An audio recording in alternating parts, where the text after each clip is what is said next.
Hello friend, नमस्कार। मेरे भोजपुरी देहाती गीत के चैनल पर जितने बहन भाई अम्मा चाची लोग जुड़े हैं, मैं सभी के लिए मंगल कामना करती हूँ कि आप लोग स्वस्थ रहें, मस्त रहें, अपना ख्याल रखें।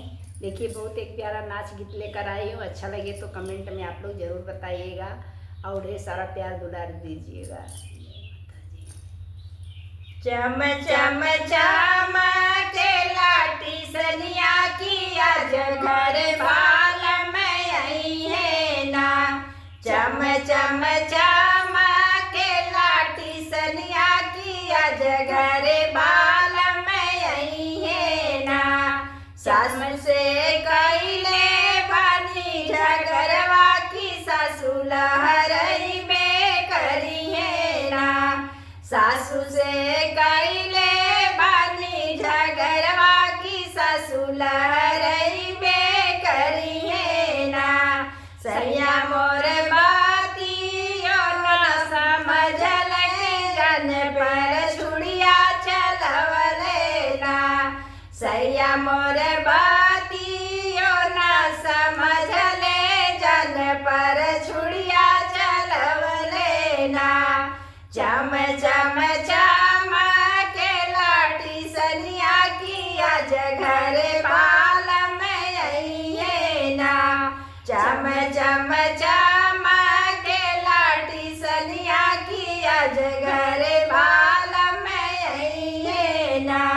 जेठानी से कैले बानी झगड़वा जेठान लहरई बेकरी है ना।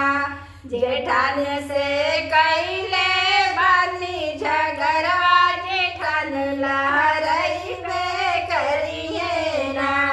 सैया मोर बातियो न समझले जन पर छुड़िया चलवले ना। सैया मोर बातियो न समझले जन पर छुड़िया चलवले ना।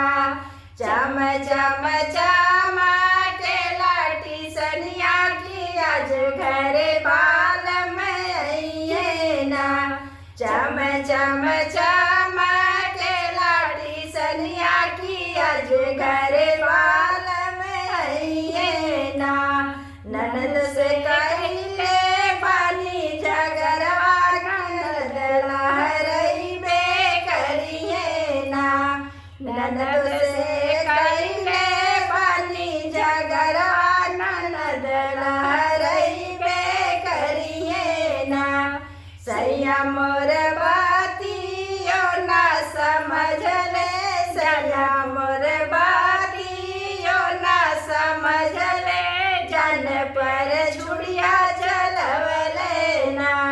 सैया मोर बातियो न समझले जन पर छुड़िया चलवले ना।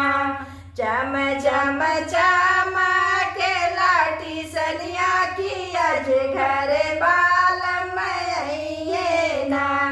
चम चम